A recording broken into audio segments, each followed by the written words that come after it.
Last episode में यहाँ पे जिन्हो को एलिक्सर ऑफ लाइफ के इंग्रेडिएंट्स मिले थे। अगर वो इन इंग्रेडिएंट्स को इकट्ठा करता है तो एलिक्सर ऑफ लाइफ बना सकता है, जिससे कि वो अपनी मॉम की डिजीज को ठीक कर सकता है। इतना पावरफुल है ये पोशन, ठीक है। अब ये सारे इंग्रेडिएंट्स उसको पता है, उसे उस कासल से मिलेंगे, लेकिन वो इतना ज्यादा ताकतवर नहीं है अभी कि वो उस कासल से निपट पाए, है कि नहीं। तो इसलिए उसको और भी ज्यादा ताकतवर बनना पड़ेगा और लेवल अप करना होगा।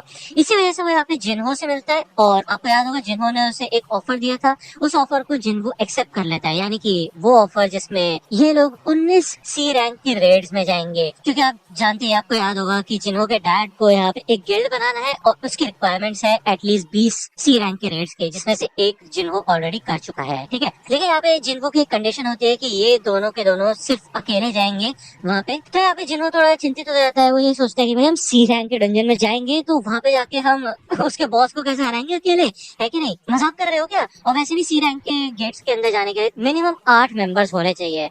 तो उसके लिए यहाँ पे जिनको यही कहता है ठीक है, फिर हम डोंग सुक ने जैसे किया था वैसे करेंगे, बाकी मेंबर्स को हम हायर कर लेंगे। ओके, तो जिनको कहता है ये रिस्की नहीं होगा, तो जिनको कहता है कि ऑब्वियसली होगा, लेकिन एक ऐसी स्ट्राइक टीम जहाँ पे किसी को भी कोई चोट ना लगे, भाई ये तो इम्पॉसिबल है कि नहीं। और ये चीज तुम्हारे डैड को भी अच्छी नहीं लगेगी। तो जिनको तैयार हो जाता है और वो कहते हैं ठीक है, फिर एक्स्ट्रा मेंबर्स और गेट्स का इंतजाम मैं करता हूँ। ओके, वो मेरे ऊपर छोड़ दो तुम। दूसरी बार हमें चा हेई का सीन दिखाया जाता है, जो कि अपनी ट्रेनिंग कर रही होती है। वो ट्रेनिंग खत्म करने के बाद जब यहाँ पे बैठती है, काफी कमाल की लग रही होती है। बट एनीवे, यहाँ पे एक स्काउट आता है जो कि यूजिन कंस्ट्रक्शन से होता है, यानी कि जिन्हों के डैड की कंपनी से होता है। अब जैसे कि आपको याद होगा, ये लोग यहाँ पे एस रैंक के हंटर्स को अप्रोच करने वाले हैं अपने गिल्ड का मास्टर बनने के लिए, और इसी वजह से हमें दूसरे जिन्हो और उसके डैड का सीन दिखाया जाता है। उसके डैड यहाँ पे हमें बताते हैं कि यार 10 साल पहले ये गेट्स इस दुनिया में आए थे और तब से ये दुनिया भयानक तरीके से बदल चुकी है, ठीक है। फिर चाहे हम बात करें इंफ्रास्ट्रक्चर की, इकोनॉमी की, पॉलिटिक्स, मीडिया, हर चीज बदल चुकी है उसके बाद से। और एक तरीके से ये जो टेक्नोलॉजी है ये अब रोजमर्रा की जिंदगी में काफी ज्यादा इंपॉर्टेंट हो चुकी है। जो रिसोर्सेज हमें डंजन से मिलती है वो सिर्फ हंटर्स ही लेके आ पाते हैं, और उन हंटर्स का ध्यान हंटर्स एसोसिएशन रखती है, जो कि पब्लिक इंस्टीट्यूशन है, ठीक है। तो हंटर एसोसिएशन अपने पास हंटर्स को बुलाती है और उसके बाद उनके रैंक डिसाइड करती है उनके एनर्जी को देखते हुए, ठीक है। इसके अलावा वो गेट्स का भी ध्यान रखते हैं, और बाई चांस अगर कोई गेट ब्रेक हो जाता है तो उसका भी ध्यान रखते हैं। तो ये ऑर्गेनाइजेशन सच में काफी ज्यादा बड़ी है। इसी वजह से जो बिजनेसेस होते हैं वो अपने अंडर हंटर्स को हायर करते हैं एक गिल्ड में, है ना। और उसके बाद उनको काफी अच्छा खासा रिसोर्स मिलता है, वो काफी अमीर हो जाते हैं, क्योंकि यार इनकी वैल्यू बहुत ज्यादा है। तो इस दुनिया के जो 5 सबसे बड़े हंटर गिल्ड्स है वो है the Hunter guild, the white tiger guild, the reaper guild, the fan guild और द नाइट्स गिल्ड। ये 5 ऐसे गिल्ड है कंट्री के जो कि सबसे ज्यादा अमीर मान लो तुम यार, मतलब सारी की सारी रिसोर्सेज इनके पास जाती है। तो यार ये चीज जिन्हों के डैड को काफी ज्यादा बुरी लगती है, क्योंकि वो ये कहते हैं कि हमने भी इस देश के लिए बहुत कुछ किया है और हम ऐसा ये सब बैठ के सिर्फ देख नहीं सकते, जबकि ये सारे रिसोर्सेज हमारे लिए भी काफी ज्यादा जरूरी है। तो इसी वजह से यहाँ पे हमें मकसद बता दिया जाता है जिन्हों के डैड का कि वो क्यों अपना एक गिल्ड बनाना चाहते हैं। वो नहीं चाहते कि सिर्फ ऐसे 5 बड़े बड़े कंपनीज के पास ही सारा प्रॉफिट रहे और बाकी सबको कुछ ना मिले, है कि नहीं। दूसरी बार हमें जिन्हों का सीन दिखाया जाता है, वो जब यहाँ पे अपनी रनिंग कंप्लीट करता है तो वो नोटिस करता है कि पहले तो एक बार जब वो एक्स्ट्रा भागा था तो वो भी काउंट हुआ था, लेकिन अब वो काउंट नहीं हो रहा है, ठीक है। वहाँ पे उसका लिमिट हो चुकी है। इसका वजह ये है कि जो उसको कर्स रैंडम बॉक्स का ऑप्शन मिला था वो भी अब वो अवेल नहीं कर सकता है। ओके, वो बता रहे हैं कि अगर वो रेगुलर लूट बॉक्स को ओपन करे तो शायद उसको एक की मिल जाए इंस्टेंस डंजन जैसी, जहाँ पे जाके वो लेवल अप कर सके, लेकिन उसके बदले सिर्फ उसको एक बिंगो ही मिलता है खेलने के लिए। तो ये सीन है। यहाँ से जब वो जा रहा होता है तो उसे समझ आ जाता है यार अपने स्टैट्स को देख के कि अभी उसको और भी ज्यादा ताकतवर होना है, उसे किसी न किसी तरह और लड़ाई करनी होगी ताकतवर बनने के लिए, लेकिन उसे वेट करना होगा जिन्हों के लिए कि वो सी रैंक के डंजन्स लेके आए उसके लिए। ओके, तभी उसको याद आता है पेनल्टी जोन के बारे में। वो ये सोचते हैं कि अगर वो उस सेंटीपीड से लड़ेगा तो शायद वो लेवल अप कर सके, लेकिन यार क्योंकि वो एक पेनल्टी जोन है, भले यहाँ पे यार जिनको भागना भागना सीख चुका है, लेकिन उसको हराना थोड़ा मुश्किल हो सकता है, काफी खतरनाक था यार। वो जान निकाल दी थी उसने, और वैसे भी शायद उसको उसके एक्सपीरियंस पॉइंट्स नहीं मिलेंगे। तो इसी वजह से वो कुछ सोच पाए, तभी उसको एक मैसेज रिसीव होता है हंटर एसोसिएशन की तरफ से, और यहाँ पे उसको एक रिक्वेस्ट आई होती है डी रैंक के गेट में पार्टिसिपेट करने की। तो पहले तो वो सोचता है कि यार दूसरे लोगों के साथ उसे काम करना पड़ेगा, तो वो अकेले जब तक नहीं लड़ेगा तब तक वो लेवल अप तो कर नहीं सकता। लेकिन चलो ठीक है, कुछ ना होने से बेटर तो कुछ है कि नहीं। दूसरी और हमें मिस्टर सॉन्ग का सीन दिखाया जाता है, जो कि भाई यहाँ पे एक मास्टर होता है, ऑब्वियसली एक डिसाइपल भी होता है यहाँ पे, जो कि उनसे प्रैक्टिस करने के बारे में कहता है। और वो ये कहता है कि काश मैं आपसे आपकी फुल फॉर्म में लड़ पाता। अब क्योंकि आपको याद होगा मिस्टर सॉन्ग का एक हाथ कट चुका है ऑलरेडी। यहाँ पे हमें दिखाया जाता है कि मिस्टर सॉन्ग को भी इन्विटेशन आता है डी रैंक के गेट में पार्टिसिपेट करने का। तो ये डिसाइपल पूछते हैं कि आप रिटायरमेंट के बारे में नहीं सोच रहे? तो मिस्टर सॉन्ग को तभी यहाँ पे उस खतरनाक वाले डंजन की याद आ जाती है, और वो यही सोचते हैं कि यार इस पॉइंट पे ये बात तो सही है कि एक बूढ़ा आदमी जिसका एक हाथ नहीं है वो किसी काम का नहीं होगा। लेकिन यहाँ पे मिस्टर सॉन्ग अपना 100% देना चाहते हैं लोगों की मदद करने के लिए, इसलिए वो अभी तक रिटायर नहीं हुए हैं। तो यार ये तो है बात, ठीक है। दूसरी ओर हमें किम का सीन दिखाया जाता है, जिसकी एक फैमिली भी होती है।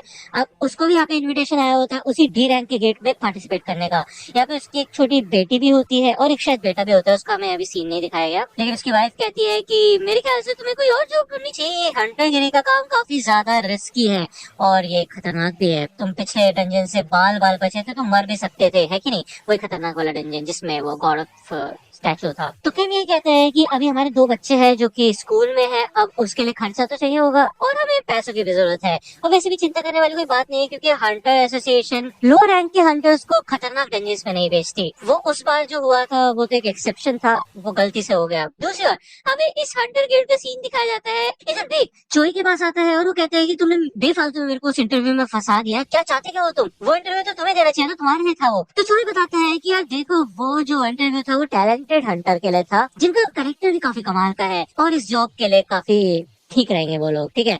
तो यार बिग कहता है अच्छा तो तुम समझ ही गए कि तुम बेकार हो, तो अब ये मत बोलना कि तुमने मुझे इसलिए यहाँ पे बुलाया जिससे कि मैं तुम्हारे ऊपर गुस्सा कर सकूं। तो बताओ बात क्या है? तो चोई बताता है कि वो देखो, यहाँ पे एक रिपोर्ट होती है यूजिन कंस्ट्रक्शन की। चोई बताता है कि ये लोग अपना खुद का गिल्ड शुरू करने वाले हैं। तो बिग कहता है हाँ ये बात मेरे को पता थी, वो लोग मेरे गिल्ड पे भी टारगेट करने की कोशिश कर रहे हैं। तो चोई कहता है ओह ये बात तुम्हें पहले से पता है, इसका मतलब ये है कि शायद मैंने तुम्हारा समय बर्बाद कर दिया। तो बिग कहता है कि देखो ये बात मेरे को पता है कि तुम्हें पता थी ये बात, कि ये मेरे को पता है।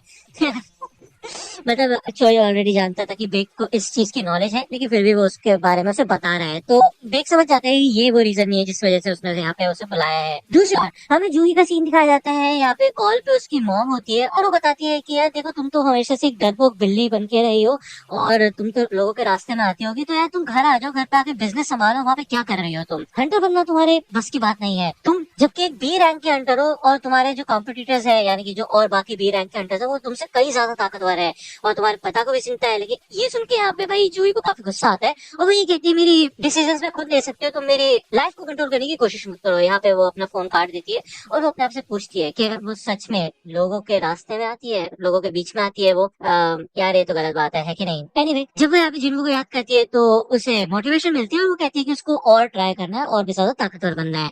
तभी यहाँ पे उसको भी सेम इन्विटेशन आता है उस डी रैंक के गेट में ज्वाइन करने का। जब यहाँ पे चाह ही आ रही होती है तो सामने से बेक आता है और वो भी इधर चोई से मिलने के लिए आई होती है। वो आके चोई को इन्फॉर्म करती है कि आज एक स्काउट ने उसे अप्रोच किया जो कि यूजिन कंस्ट्रक्शन से था। वो चाहते हैं कि चाहे उनके गिल्ड को एक गिल्ड मास्टर के तौर पे ज्वाइन करे। तो चोई कहते हैं आप आके तुम अगर ये बात मेरे को बता रहे हो इसका मतलब ये है कि तुमने उनको मना कर दिया है? तो चाहे कहती है हाँ मैंने उनके ऑफर को ठुकरा दिया, लेकिन मैं ये सोच रही हूँ कि प्रेसिडेंट बेक को मैंने अभी यहाँ से जाते हुए देखा, तुम लोग क्या बात कर रहे थे? तो दूसरी ओर हमें बेक का सीन दिखाया जाता है और अब हमें बताया जा रहा है कि चोई ने उसको अपने पास क्यों बुलाया था। चोई ने यहाँ पे बेक से पूछा था कि क्या तुम्हें याद है जेजो आइलैंड? तो आपको याद भी होगा फर्स्ट एपिसोड में हमें जेजो आइलैंड का सीन दिखाया था, जहाँ पे एस रैंक के हंटर्स की भी वाट लग गई थी। वो एक फील्ड रेड थी और उसके बाद से उस आइलैंड को सील कर दिया गया है। तब से बस छोर से ही उसके ऊपर नजर रखी जाती है, लेकिन उस आइलैंड पे कोई नहीं गया और पब्लिक को साल में एक बार उसको अपडेट दिया जाता है, जिस वजह से लोग उसके बारे में धीरे धीरे बोलना शुरू कर चुके हैं। लेकिन ये बात हमें नहीं भूलनी चाहिए कि वो कितना ज्यादा खतरनाक है। तो यहाँ पे जो ये कहता है कि फिर चाहे कुछ भी हो जाए, ये कितने भी आर्म गेट्स आ जाए यहाँ पे, लेकिन वो ही सबसे खतरनाक गेट है और आगे चल के मैं उस आइलैंड को तबाह करना चाहता हूँ। इसी वजह से मैं ऐसे साथी चाहता हूँ, ऐसे लोग चाहता हूँ जो कि मेरा साथ दे, ताकत में, दोस्ती में, और लोगों का भी साथ हमें मिलना चाहिए, ठीक है ना? और वैसे भी बेक, तुम भी तो कुछ छोड़ के आए हो ना उस आइलैंड पे। तो यहाँ पे बेक याद करता है अपने साथी को जिसको मार दिया गया था वहाँ पे, ओके, और उसका नाम होता है अनसुक ब्योंगू। ओके, शायद वही होता है। दूसरी ओर हमें एक बंदे का सीन दिखाया जाता है, वो कहता है कि प्लीज मैं तुमसे भीख मांग रहा हूँ, उन्हें मरना ही होगा। अब यार पता नहीं कौन है, इसका इंट्रोडक्शन नहीं, गायब हो गया। एनीवे, यहाँ पे संडे का दिन होता है, आज भी संडे है ना? तो जिनको इधर से जा रहा होता है तैयार होके, और वो कहता है मैं बाहर जा रहा हूँ। तो जिना कहती है कि आज तुम छुट्टी है, कहाँ जा रहे हो तुम, आज भी तुम्हें काम है, आजकल काफी बिजी हो गए हो तुम, ये मानना मुश्किल है कि तुम पहले वाले इंसान हो, लगता है तुम्हारी ट्रेनिंग काम आ रही है। हाँ, तो जिनको कहते हैं वैसे भी देखो अब हम एक अच्छे खासे लेवल पे आ चुके हैं, हम अच्छे खासा जिंदगी जी पा रहे हैं, तो ये तो अच्छी बात है ना, चिंता करने वाली कोई बात नहीं है।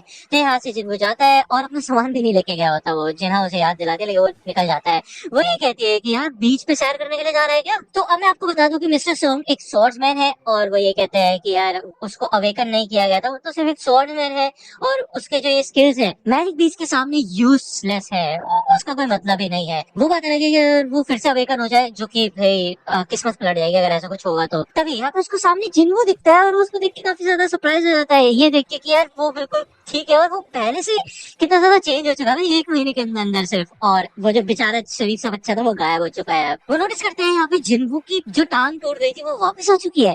तो जिन्हो कहते हैं हाँ यार जब मैं हॉस्पिटल में जाता तो ये वापस आ गई थी।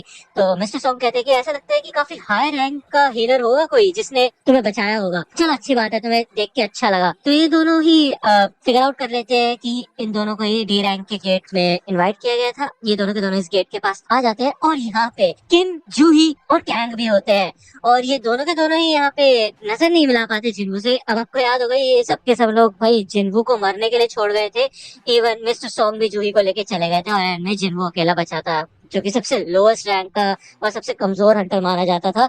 और अब ऑब्वियसली यार वो यहाँ पे इनके सामने जिंदा खड़ा है, तो इनको थोड़ा रिग्रेट तो फील होगा। वो 5 सर्वाइवर्स जो कि उस गॉड ऑफ स्टैचू वाले डंजन से जिंदा बचे थे, वो फिर से रीयूनाइट यहाँ पे हो चुके होते हैं। ओके, जूही यहाँ पे काफी ज्यादा खुश होती है जिन्हों को देख के, और ये कहती है कि यार देखो मेरे को तो यकीन ही नहीं हो रहा कि ये तुम ही हो, ऐसा लगता है कि तुम तो बहुत अलग इंसान बन चुके हो अब, और पहले से लंबे भी हो चुके हो काफी, तुम्हारा पैर भी ठीक हो चुका है, जब मैं तुमसे हॉस्पिटल में मिलने आई थी तब से तो तुम ठीक हो। तो जिन्हों कहते हैं क्या तुम मुझसे मिलने आई थी, तभी पीछे से एक वैन आके रुकती है, और इनमें से भाई 3 ठरकी क्रिमिनल्स बाहर निकलते हैं, और भाई हमें बताया जाता है कि ये लोग भी इस रेड में हिस्सा लेने वाले हैं क्योंकि इनके पास हंटर्स की कमी है। ओके, अगर ये लोग इस रेड में हमारा साथ देंगे तो जो इनको सजा मिली है वो थोड़ी कम हो जाएगी। ओके, तो यार इनको तो बिल्कुल भी पसंद नहीं आता कि इन्हें क्रिमिनल्स के साथ काम करना पड़ेगा, लेकिन यहाँ पे हंटर एसोसिएशन का एक ओवरसीयर होता है कैंग टाइशिक, जो कि इनके ऊपर ध्यान रखेगा। वो एक बी रैंक का हंटर है, और वो आसानी से इन सी रैंक के क्रिमिनल्स को निपटा सकता है। ओके, तो यहाँ पे ये सब देख के जिन्हो जूही को बोलता है कि शायद तुम्हें ड्रॉप आउट कर देना चाहिए, ये सही नहीं रहेगा। तो जूही पूछती है और तुम्हारा क्या, तो जिन्हो कहता है मैं तो जाऊंगा। तो यहाँ पे जूही भी जाने के लिए तैयार हो जाती है क्योंकि ऑब्वियसली यार उसको भी ताकतवर बनना है।